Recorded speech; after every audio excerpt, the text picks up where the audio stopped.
Hope everybody is doing well. I'm trying to get my camera right. Oh, there we go. It's halfway right. Oh, sweet. I was sitting eating a piece of crunch cake with a coffee. I was dipping it in the coffee.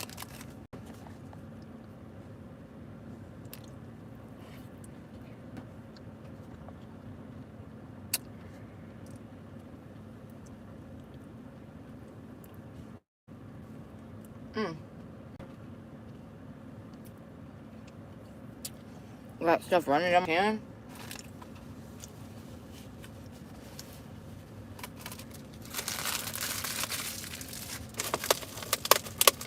I need a wet wipe. Keep my hands from being sticky.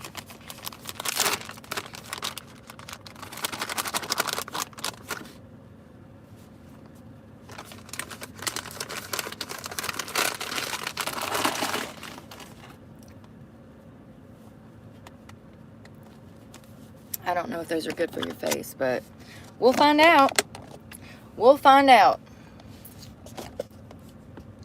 So, I'm going to let some more people get in here, but I wanted to tell you guys that I'm not going to be talking about my life anymore on the internet. Since this hasn't been a space for me to be able to do it my way, I'm just not going to do it. The only thing that I'll be talking about from here on out is crime, cases, things that interest me. Maybe one day when I'm able to actually like pay my bills and not be under a lot of stress, maybe we can venture back into me allowing people to watch me heal. As of right now, I have not been allowed the space to do that. So I'm just going to quit putting that on the internet. So if you saw my shorts this morning, then you saw that in Fairhope, Alabama, they had a city council meeting on Monday that went to hell in a handbasket within minutes. Of course, it on par with all of the other cities that have been taken over. And when I say taken over, I mean that there's a mass influx of illegal immigration, which absolutely puts a strain on the economy. It puts a strain on resources. It puts a strain on housing. It puts a strain on our children's education. It puts a strain on everything from buying groceries to the price of gas. It puts a strain on everything. Right on par with other cities that we've talked about on this channel. The officials, the city council members that heard all of these people speak on Monday are saying that this is not an issue. They are lying, denying, and separating themselves from the problem. It says that Fairfield officials misinformation. They're saying that this is misinformation and that this is fueling panic, and that Fairfield officials are saying that this is that it isn't true. It says an overflowed crowd watches the Fairhope City Council meeting on the TV screen set up at Fairhope City Council on Monday, September 23rd of 24 in Fairhope, Alabama. Fairhope city officials repeatedly told dozens of people who showed up to the council meeting on Monday that social media misinformation fueled a week-long panic over an unproven account of thousands of immigrants that were arriving in Baldwin County. I don't know how many clips I posted. I think it was like 2 or 3. But when I tell you that it is an hour-long meeting, so there are dozens of people that get up there and say that their lives have been impacted by illegal immigration. One woman was from Washington. She said that her and her husband fled Washington. They fled. They packed up all stuff. They sold their home. They said goodbye to their family. And they fled Washington to Alabama to find peace, to find comfort, to find some quiet, and they get down to the South. And now that city, now Fairhope, is being overtaken by illegal immigrants. She said that they were in such a desperate rush to get out of their house that the couch wouldn't fit out the door. So they had to take a chainsaw and cut it in half to get the couch out the door. They were fleeing their hometown. They got to Alabama and the same exact thing happened. It seems to be this is also Haitians that are landing here. Also, Hispanics are landing here. Middle Easterns are landing here. So it is a lot. It's multiple groups, but mainly what we heard about Monday in the city council meeting was pertaining to Haitians. It's crazy. It's not crazy. It's not crazy. I was going to say it's crazy that the city council people are saying this isn't happening. This is not a problem. I saw one officer, y'all, there's a clip. There's an officer who says that this is an issue. Crime is up. The drugs are up. There's gangs running the streets. And he asked the guy, can you answer my question? He asked the city council, will you please answer my question? And the guy says no. So they're denying that there's anything going on in Fairhope. Sound reminiscent of Springfield?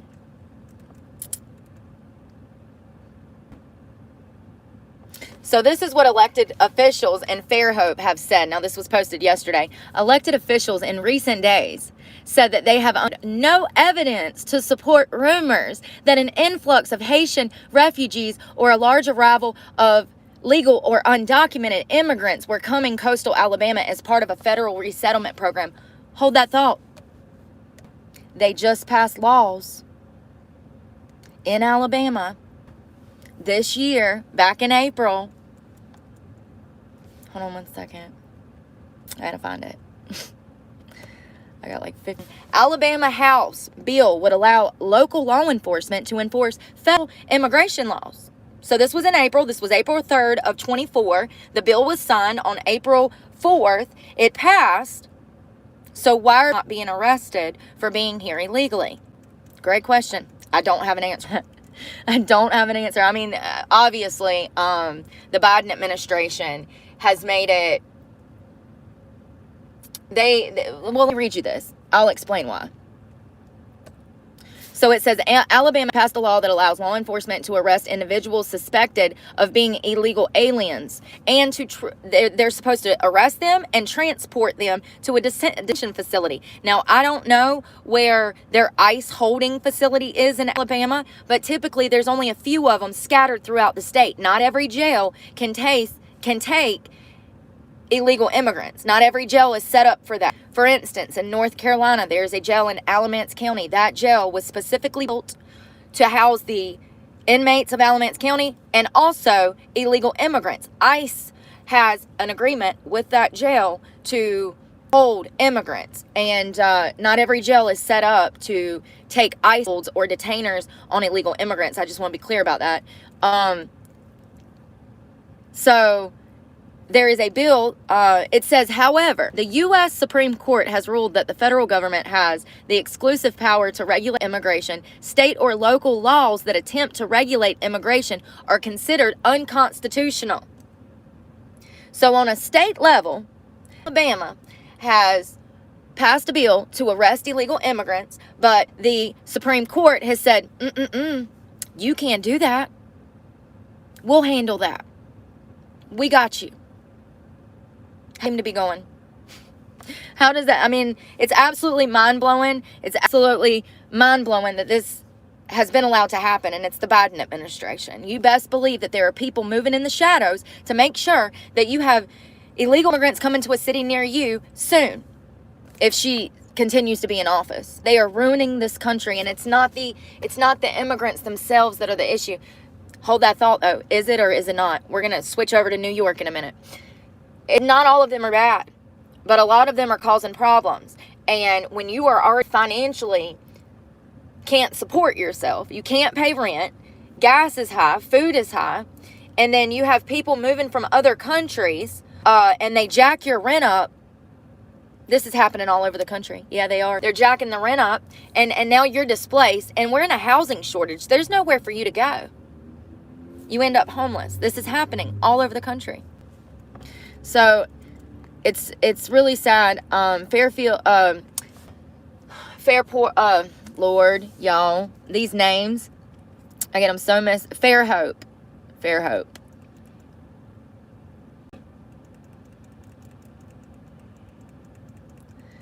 This is not okay in any city.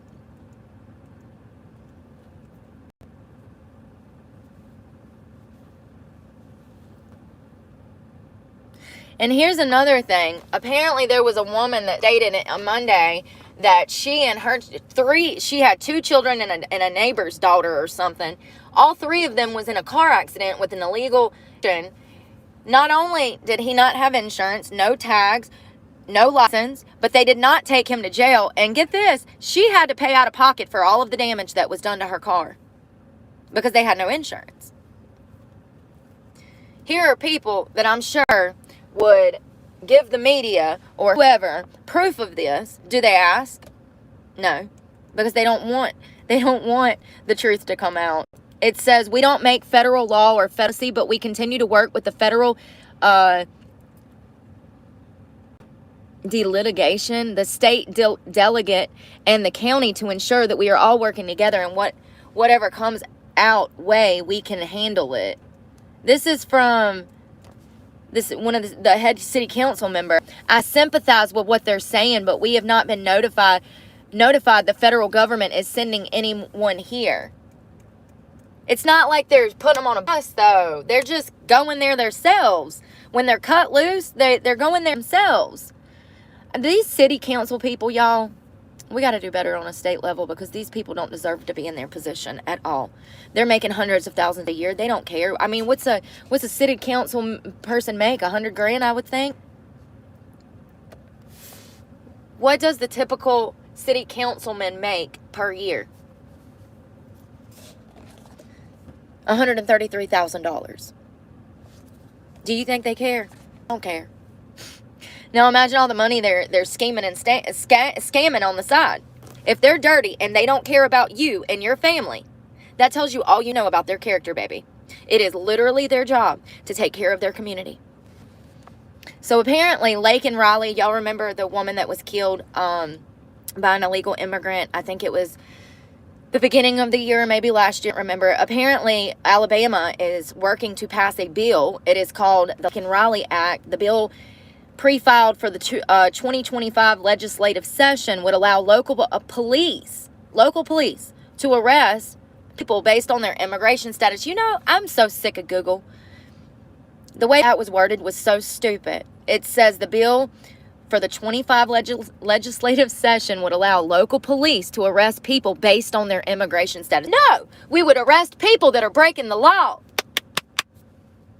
Like, this is crazy. This y'all, I was so mad at Google earlier. I who owned Google, and it's a corporation. It's not a person.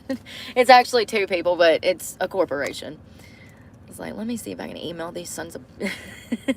I'm joking.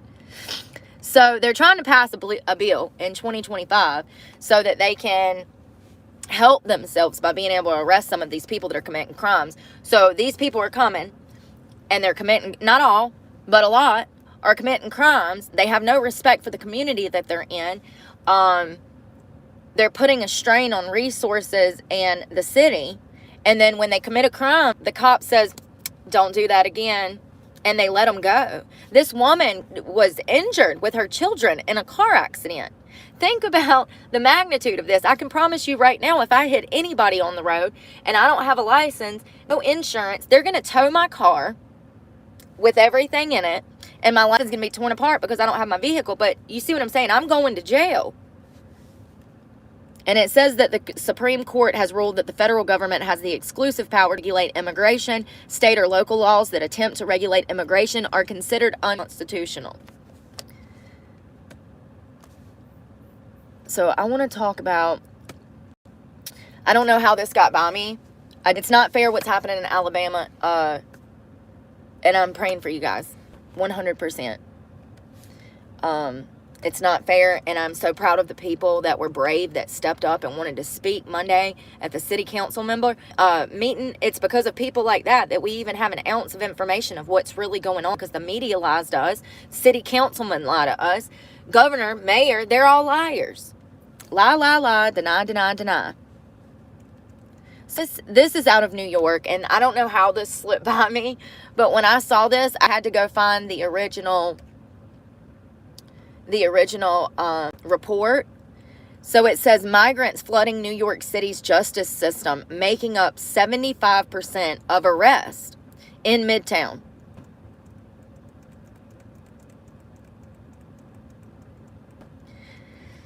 Let me see. I'm going to read this article. So the report said that 75% of the crime in Midtown New York is illegal immigrants. And crime is up because of it, of course. And then they're not arresting them. They're just slapping them on the wrist and sending them on their little merry way. Let me read this. Jefferson Maldino, a 31-year-old migrant from Ecuador, has been arrested in New York City 5 times, arriving in the U.S. earlier this year.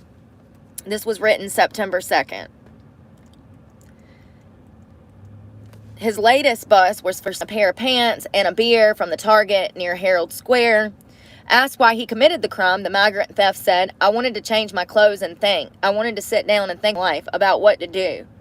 Because this is not a normal world." Yeah, it's not.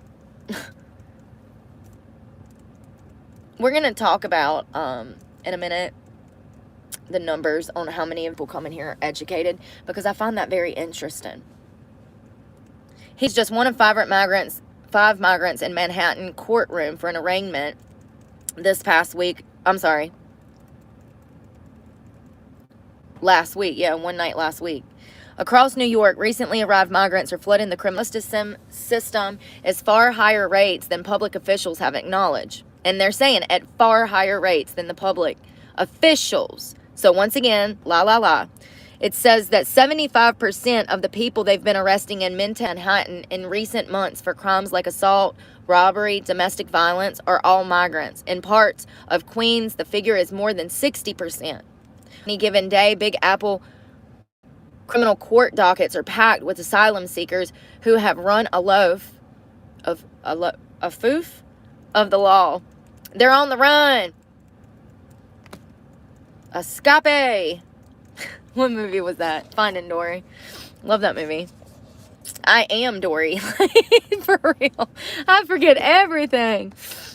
The problem is made much worse by sanctuary city laws that mean New York cops are allowed to work with ICE on cases in which they believe suspects are in the country illegally. Additionally, the NYPD says it's barred from tracking the immigration status of offenders. This makes it almost impossible for authorities to get their arms around the problem. So this is the district attorney's office. New York City eliminated a tool to get rid of criminals. What a mess. The sanctuary city law is pathetic. It's disgusting. It's crazy. Now this is from who said that? Prosecutor at the Queens District Attorney Office. Yeah, that's so. Her docket's so full she can't even function. Making matters worse, police sources say word has gotten in the shelters about the city's lax bail guidelines, meaning migrants know that they're going to get a kickback out onto the street quickly after they're nabbed. It's like dealing with y'all. Seriously, if they're not getting consequences, if they're not getting discipline, they're just going to continue the behavior. Here's the thing, you would think that they would put a law in the book stating that if anyone under, protected status right now, if any of these illegal immigrants who have not went in front of a judge for a immigration hearing, there should be something on the books that says if they get in any trouble while they are here, they are immediately deported. You want to come here, cause problems, bug your neighbor, harm your neighbor's daughter, you're going, But with the border not having any security right now, they're just getting back over.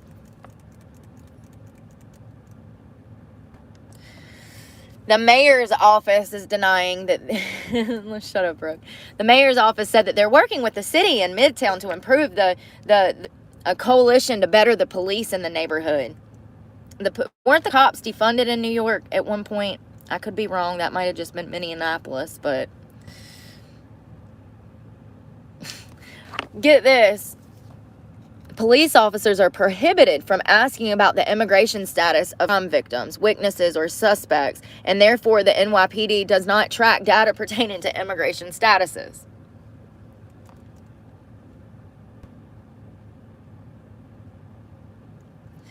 So this is a Midtown officer. He said, I would say about 75% of the arrests in Midtown Manhattan are migrants, mostly for robberies, assaults, domestic incidents, selling counterfeit items.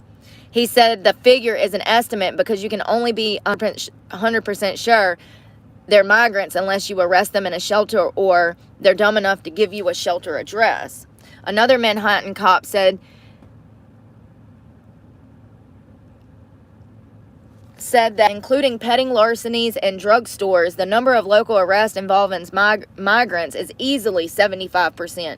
Noting that most who get caught shoplifting or more for get caught shoplifting go for more pricier branded goods. But there was another additional report that was done.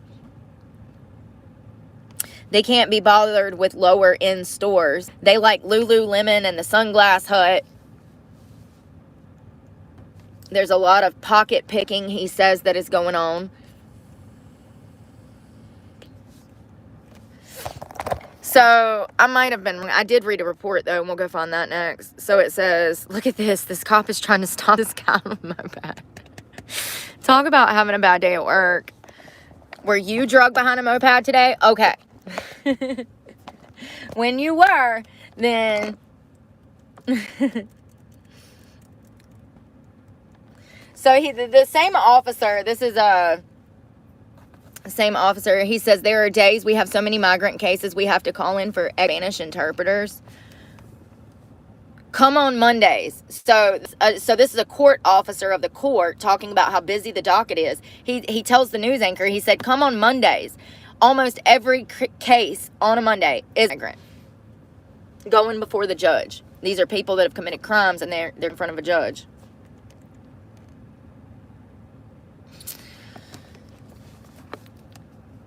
Other crimes that are far more heinous crimes involve gang violence and vicious sexual assaults.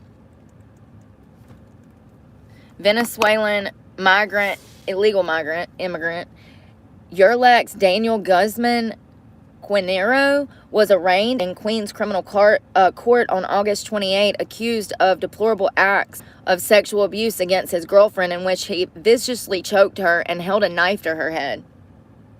Court documents allege it all happened in front of their child. What a sack. At the same day, migrant Diziano Morin Flores was arraigned in Manhattan criminal court for allegedly R-wording his 5-year-old daughter.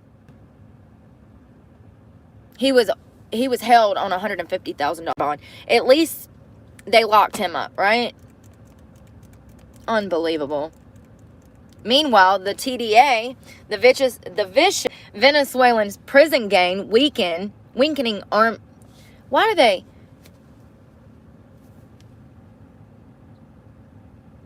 They're causing mass problems around the world, okay? Particularly in the United States. They're talking about the Venezuelan street gang, the TDA. It's wreaking havoc all through town, and that includes New York. They've set up shop in New York City, and is already tied to hundreds of crimes, including the shootings of 2 NYPD officers who were trying to arrest a member in June. The very same pack of thugs has been aiming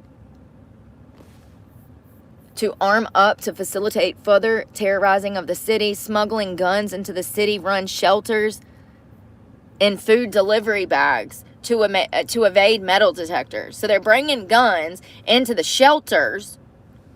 What? The cop added that the Biden-Harris administration lax border policy, combined with the sanctuary city laws, have allowed the problem to fester. These are cops saying, we don't know what to do. Crime is up 75%. Hold on, I'm going to go find that report.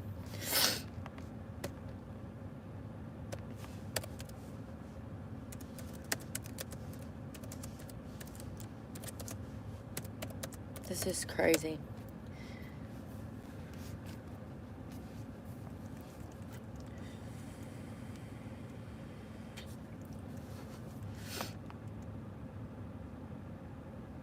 So there's some, I don't know which one I thought I read, but I might have been wrong.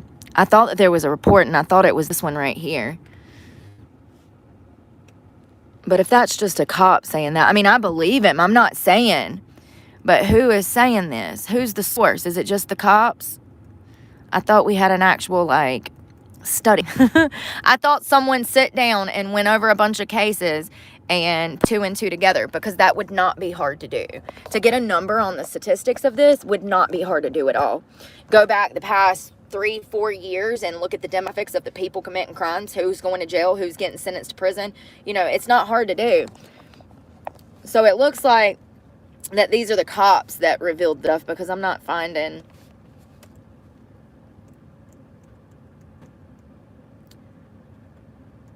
It's just all, I mean, I believe them. I believe them. You know, and that's a very liberal place. So for them to step out of the box and say, hey, our hands are tied, we need help, the immigration problem, and it's overloading the court system, the justice system, that's huge for them to come out and even make a fuss about it or try to get help with it. So this Bronx cop said they don't care if they get arrested, they laugh if they get sent to Rikers. Where they're from, they get tortured in jail. About 64,000 migrants remain in city shelters and social services system just in New York. But here's the thing, you can probably double that. Like, that's just what they're willing to admit. They lie up there. They lie everywhere. Like a rug. I like a rug. So let's see. So this massive wave of immigrants in this part of the city of New York started in spring of 22. And it's progressively gotten worse to the point that cops, I only imagine that you would be scared for your life. Seriously. Terrified for your life.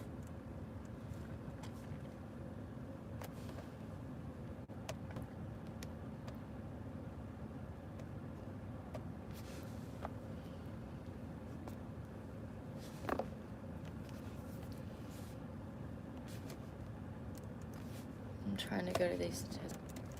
My computer ain't working.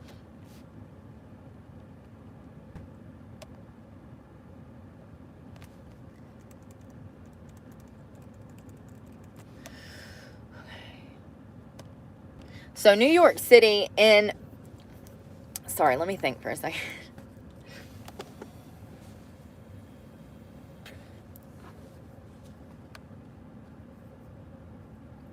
So it says New York City is in the midst of a violent migrant crime wave.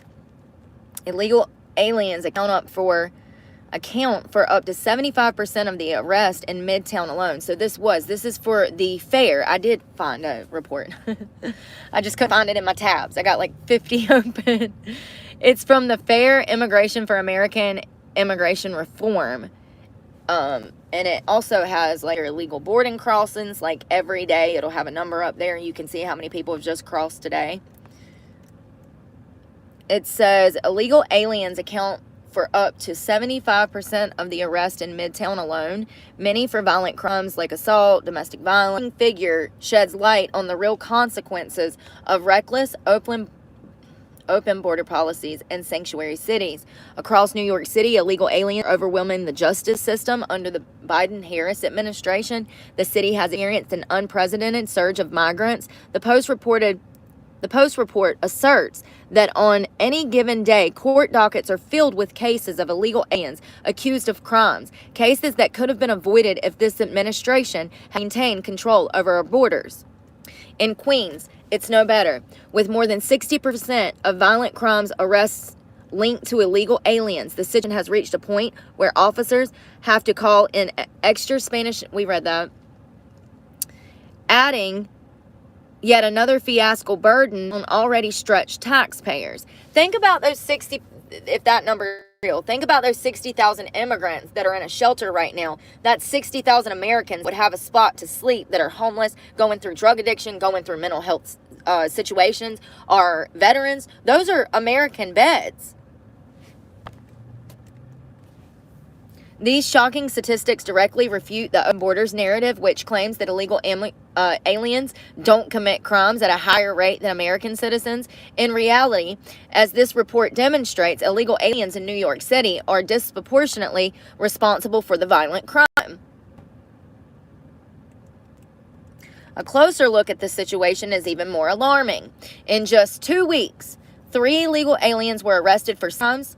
Other cases in the last few years include shooting of the officers, beating officers, rapes, thefts from outdoor diners. What, like the patio furniture? What you stealing from an outdoor diner, bro? What are you stealing from a diner? Gang activity. So these are not one-off incidents, but rather a pattern enabled by lax immigration enforcement in New York sanctuary city. So it says, New York City has created the perfect storm for illegal alien crime. First, the city's taxpayer-funded shelters draw in illegal aliens in droves. Second, its sanctuary laws and local law enforcement for cooperating with ICE, even when they suspect someone is in the country illegally. Finally, the city's soft-on-crime bail guidelines allow these offenders to walk free shortly after the arrest, emboldening them to reoffend without fear of consequences. The ultimate blame lies with the Biden-Harris administration, whose open border policies have unleashed chaos around this country. From day one, this administration has opened the borders through catch and release, the illegal and fraud-ridden CHNV parole system, CBP One app, which allows migrants to make appointments, stroll into the country. Real talk. It's an app that they download on their phone. It gives them all the information they need to know about how to get in connected resources in America once they get here. Love that for us. And that's what makes this situation so infuriating. These crimes didn't happen. These crimes didn't have to happen. Neighborhoods didn't have to deteriorate. Residents didn't have to fear for their safety. The police and court systems didn't have to be overwhelmed. The taxpayers did not have to foot the bill for all the shelters housing illegal immigrants. Most importantly, the victims of these crimes did not have to suffer. Now this was, once again, this is the FAIR. It's from FAIR, Federation for American Immigration Reform. This was written September 6th of this year, and I could not agree more. It's scary to think that they would do this for votes, but that's the only logical explanation right now. Oh, I see there's some little shits in the chat today. I was looking to see my regular followers, and can't even do that.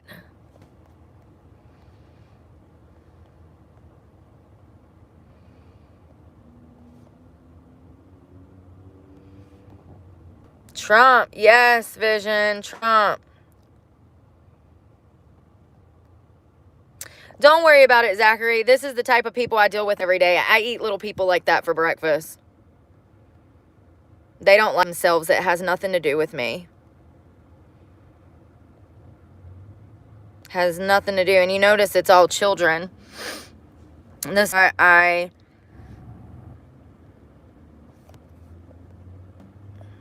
immigration is what we talk about over here. So this is what we talk about every day. Every day. I can't help that new people are new to the show. This makes you slow. So let's talk about hormonal contraceptive, because I personally have had my struggles with birth control. I will say that when you go into Planned Parenthood or any kind of OBGYN, all they are worried about is getting you on this pill. They want you either on the ring, they want you on the pill, they want you on an IUD, So surprise, surprise. I don't know if you guys know who Alex Clark is, but Alex Clark is another creator. She started her channel years ago, and she recently, I do believe it was Congress, she sat down with talking about hormonal birth control. And she spit out a number that I had never heard before. 80% of women that take hormonal birth control see a increase, depression, anxiety. They have symptoms. And I want to show y'all stuff that I found on here, but also I want to show you, once again, how Google lies. Alex Clark, who did she go in front? I'm trying to figure out who she went in front of. Congress? So it was at a Senate hearing on chronic disease, And she spoke about things such as pesticide companies are seed patented by like companies like Monsanto. She talked about the food industry. She talked about women's health. She talked about birth control. She went to the Senate and talked about chronic disease, and it was her whole speech is on her channel. It's beautiful, and I love people like her that are out here fighting for change. So I guess we should start with the side effects of birth control. There is so many. It literally fills the whole screen. Headaches, mood changes. And when we say mood changes, we mean severe mood changes. We're saying that women are sinking into deep depressions to the point that they are putting on hundreds of pounds. And that's birth control in itself sometimes. Well, sometimes when I was gaining 80 pounds on birth control 2 years ago, when I gained that weight, I remember thinking, no one's going to want to mate with me if at that point, I'm 204 pounds. So, is this the way that birth control works? Is it trying to make me so big that no one would ever want to be with me? And, you get even more depressed. And looking back on that time, I've talked about how when I gained my weight, I was in a horrible place mentally. And, here's the thing. I was making over $25 an hour. I also was stripping on the side, making well over $130,000 a year. There was no reason for me to be depressed at that time, other than quite potentially maybe a relationship that I was involved in, but not the type of depression that I was in. I'm talking about I would have days where I wouldn't be able to even get out of bed and wash my ass. All I would do is get up to go pee, get back in the bed and watch more TV. Like, it was horrible. Order DoorDash. You're walking to your front door and back, and that's all the movement you had that day because you were so depressed. You can't even take care of yourself, and the best that you can do is maybe smoke some weed to get over the fact that your life sucks. And it shouldn't have sucked at that time. But what it was I went to Planned Parenthood to get a pap smear, and they said, let's go on birth control. And less than a year later, I'd gained 80 pounds, and I was miserable. I was so depressed. And my anxiety, I was getting agoraphobia where I didn't even want to leave the house. Like, I was scared of society because of my weight problems. I didn't want to be seen out in public. But also, I was scared of society because I just know how society is. So all of my fears and anxiety and everything, I was feeling that much worse. Not once did it ever dawn on me that it could have been the birth control. Not once. So some of the side effects: ovarian cyst, abdominal cramping and bloating, blotchy brown spots, dizziness, cancer, shortness of breath, high blood pressure, fatigue, weight gain, nausea, breast tenderness, acne, which is crazy because they give it to young girls to help clear up acne. And that should never be a reason to put a child on a medication. We have so many acne washes, so many other medications that are acne medications. Putting a 13, 14, 15-year-old child on birth control to clear up acne, stupid. So irresponsible. That's like giving someone who doesn't suffer from bipolar disorder Seroquel to sleep. It's not okay. It's not okay. So depression, ironically, is at the very bottom of this list. Even though we have scientific research to show that 80% of women end up with depression from birth control. So it says, given that there is a link between hormonal, contraceptive, and negative mood depression, caution must be taken in women who have had a personal or family history of depression. Yes, this is right. If you already suffer with depression, you are going to, if you have a history of it in the family, then you're 10 times likely to be suffering with depression. It's going to be 10 times worse. If you have a history of it, see, that's so crazy, Tabby. And I wonder if that was maybe from like PTSD. If it was from like PMDD, because we don't know that much about PMDD, but it's very common. It is very common. And some of the symptoms include the symptoms that you're saying. Pain, period pains would have me passing out and missing class. So PCOS, exactly. Hello. But it says if you have a family history of depression, it says caution must be taken in women who have a personal or family history of depression. So if you have a history of it in your family and or you've suffered with depression again, there's like an 80% chance that you're going to get depression from these pills. And then the weight gain and the nausea and whatever else you're going to be going through, you don't even realize it at the time because you're not putting two and two together. And I'll show you why. Because when women are going and Googling, what are the chances of side effects from birth controls affecting me? Serious problems from taking birth control are very rare. See that? But if you change the question, what's the percentage of women that get side effects? We have 51%. Also, I want to talk about coming off of this medicine, but let me go back. This is how Google lies to you. What are the side effects? What are the chances of getting side effects from birth control? Rare. Bullshit. Now that is from Planned Parenthood, a very woke, leftist, the ones that want to allow women to kill 5-6 babies a year.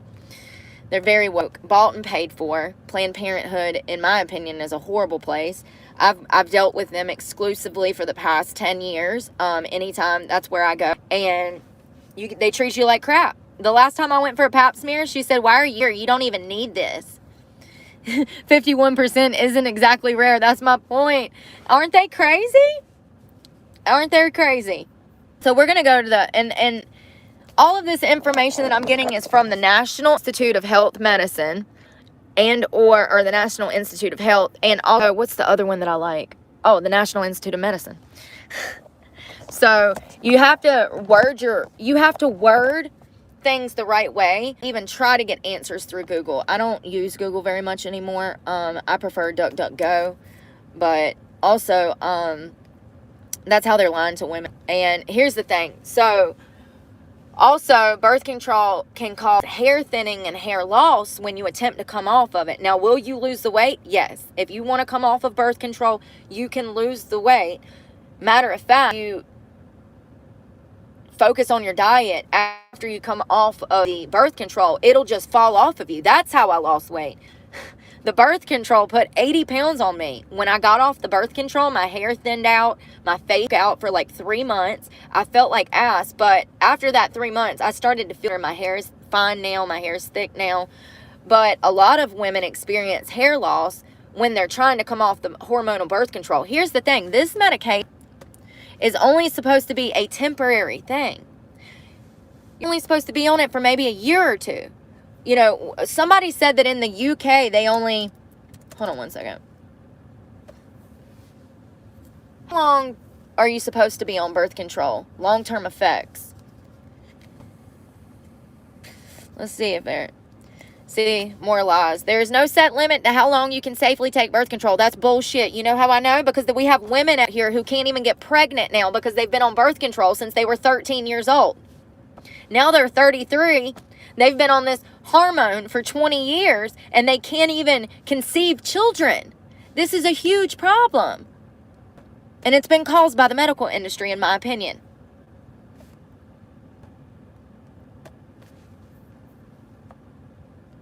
Did one of y'all say that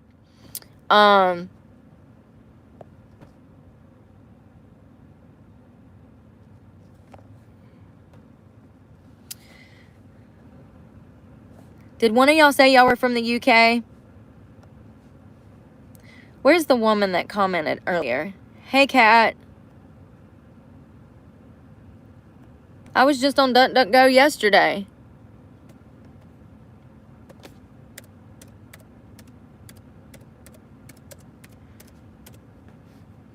Yeah, it's still up and running.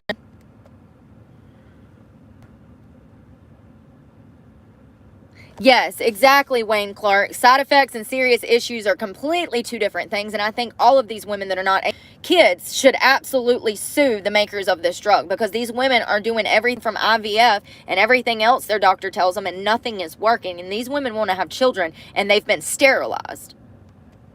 In my opinion. All in the name of money, right? Let's see. I'm trying to find. I'm trying to find. Let me just go to the National, because I know that Google is not going to truth. Doc, you're only supposed to be. Birth control is supposed to be temporary. How temporary is birth control supposed to be as a medication?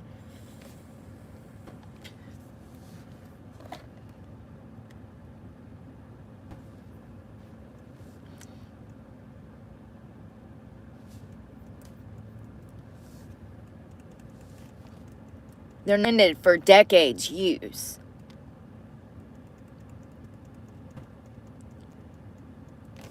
Here's the National Institute of Health coming in clutch per usual. Let's see.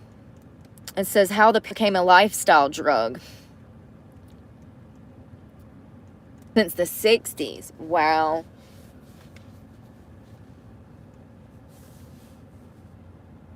Says decades following the pill in the 1960s and the fine-tuning of the market for oral contraceptives in the 90s and 2000s. Although birth control has been penned in the United States as an individual solution rather than a public health strategy, the purpose of oral contraceptives was understood by manufacturers, physicians, and consumers to be the prevention of pregnancy, a basic health care for women. Since 1990, the content of the message has changed, reflecting a shift in the drug industry's view of the contraceptive business.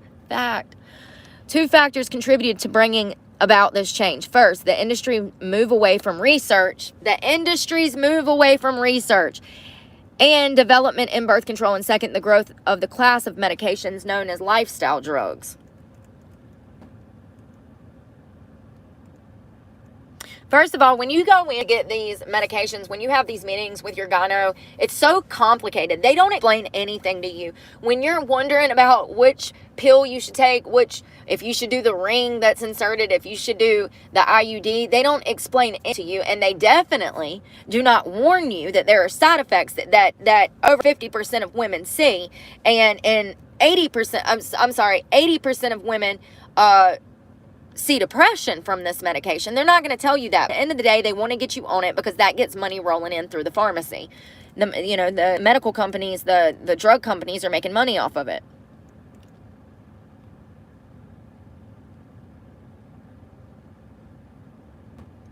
Ooh, listen to this. So in 1990, this is interesting. Half of 1.5 million in 1990, half of the 1.5 million abortions in the United States every year were performed to deal with pregnancies resulting from contraceptive failures.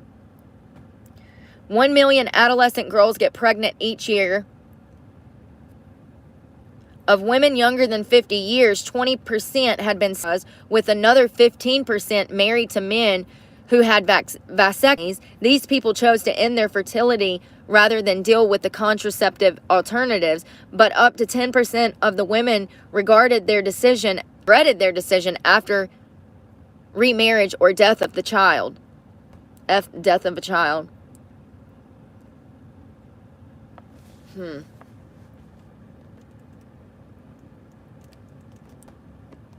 What has changed over the past several decades is how contraceptives, specifically birth control pills, have been marketed. From the 1960s to the 1980s, pharmaceutical companies advertised birth control pills expressively for the purpose of birth control. Initial advertisements to physicians in medical journals promoted the novelty of hormonal control of fertility and the newly enlarged role of physician family planning. Later, advertisements focused on the benefits of women in planning when to have children. Pharmaceutical companies never marketed oral contraceptive products as beneficial to the public health in the United States. Their sales target individual physicians who catered to private patients. However, organizations such as the World Health Organization clearly recognized that the pill was an essential medication, one that met the priority healthcare needs of the population. Because of its public health relevance, evidence, or efficacy, evidence of efficiency and safety and cost effectiveness. Indeed, birth control continued and continues to be basic health care for women of reproductive age, but pharmaceutical companies have found little incentive for investing in the initiative of new methods. We have women being sterilized, women losing their hair, women gaining mass quantities of weight, women going through depression. You would think that they would try to innovate the medication. Another pharmaceutical company that does not care about you and your family. Imagine that. I can't find how temporary it's supposed to be, but I know that someone left a comment on Alex's short video if you want to go see, and she said in the UK that it's only advised to use like just a few years, and that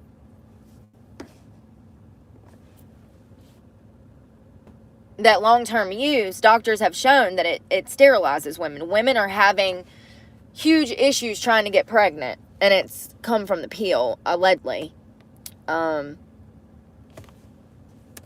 Let's see if there's any birth.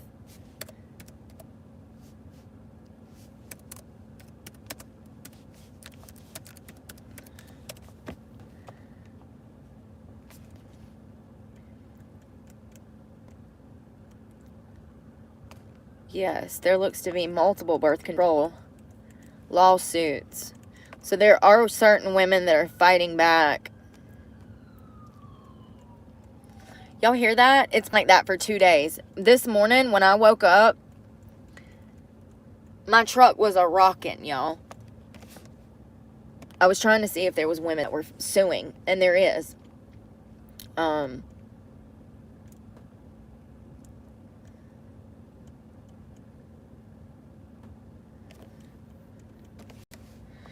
So scary. I'm glad that I got off of it. I'm glad that I don't think I put 2 and 2 together until I come off of it, but it made me crazy. It made me like depressed, anxiety, and it also made me emotionally unstable for like the 9 or 8 I was on it.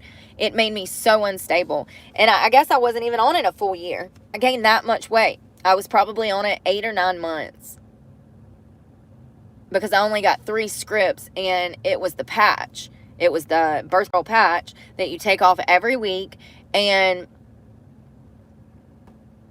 I only got 3 scripts, and it was 3 months in each script. So I would get 3 months, 3 months, 3 months. So I was only on it for 9 months, to the best of my, and I gained 80 pounds, like at least 65 to 70 in that 9 months. It's kind of sad thinking back. As soon as I got on that medication, I just become like suicidal in a sense. Like I didn't want to live anymore. And I think that women should be warned before they're put on these medications. Parents need to know that when they're putting their teen daughters on this stuff, that the side effects include depression. 80% of women get depression on birth control, hormonal birth control. It's horrible for you. It's horrible for the future of your body and the reproducting of children. But also, I think it's really great that Alex is using her voice to help people, women and children. She had some pretty amazing, if you want to go find that, is Alex Clark. She's a little more angry than I am, I think, the way she says stuff. She, especially at the hearing, you can tell that it's really, like, she's upset. When she's at the what was it, a sentencing, you can see that she's like riled up and angry and pissed off, and that's good. Finally another person. The only person that I've even seen remotely pissed off is Tommy Robinson. We need more of that. We need more of that to fuel the good fight, okay? So don't give up, and go see that Go see Alex Clark's Senate hearing. She talks about children and how 60% of children are obese, I think she said. That might be wrong, but 50% of children something. It was, oh yeah, they're struggling with obesity in America. Children. She's saying that we have to stop the the food industry, the medical industry when it comes to the pharmaceutical industry and the food industry. Those are two of the ones that he attacked at the Senate, and I agree. We definitely need more of that, because if we don't, it's going to get worse and worse. What are we going to do when 90% of Americans are obese? We're already at half over. What's the plan for the future? Because at that rate, we're not going to have a future. It's just really sad. I'm glad that I took the initiative to get me in check when it came to losing the weight and getting a healthier lifestyle and better sleep schedule and water in my body. And I'm proud of myself. It takes hard work, but anyone can do it.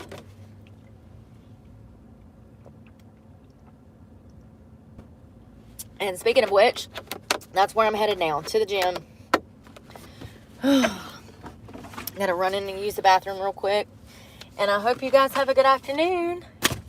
Y'all be safe out there, and pray for me, because God knows I need it, and I'm praying for you guys. Y'all be safe out there, and we'll talk soon. Bye, y'all.